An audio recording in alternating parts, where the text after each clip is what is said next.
dévouement du suspect X de Keigo Higashino vient de paraître aux éditions Actes Sud. Dans ce roman, une femme tue son ex-mari afin de protéger sa fille. Un début comme un simple cas de légitime défense. Dans ce roman, le voisin des deux femmes, un mathématicien, a tout entendu et décide de maquiller leur crime. Tout serait si facile. Mais dans ce roman, le policier chargé de l'affaire a un ami physicien au moins aussi brillant que le mathématicien. Et dans ce roman, surtout, arrive ce que ni la mathématique ni la physique ne peuvent prévoir, les sentiments humains. Ishigami était dans la même cabine téléphonique que d'habitude. C'était la 3e fois qu'il y venait depuis le début de la soirée. Les 2 précédentes, le portable de Yasuko était éteint.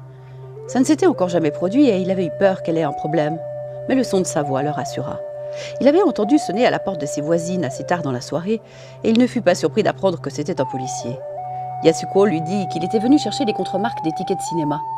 Ishigami devinait pourquoi la police souhaitait vraisemblablement les comparer avec celles conservées par le cinéma. Elle ne manquerait pas de comparer les empreintes digitales, à condition de les retrouver. Si celle du cinéma portait celle de Yasuko, ça prouverait qu'ils étaient allés au cinéma. Dans le cas contraire, les soupçons de la police seraient renforcés.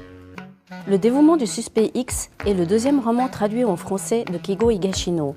Je l'attendais. Seulement 1 an que son premier livre, La maison où je suis mort autrefois, a été traduit et j'attendais déjà. Il y a un mot pour ça, fan. Et oui, en un seul roman, cet auteur a réussi à me rendre fan de son monde, de son univers, de sa pensée. Et le fan a une seule terreur. Et si le suivant était moins bien? Eh bien oui, il est moins bien, différent. Mais en fait, pour tout avouer, il est parfait tout de même. Différent, mais parfait. Et aujourd'hui, 1 an après, rien n'a changé. J'attends déjà le suivant.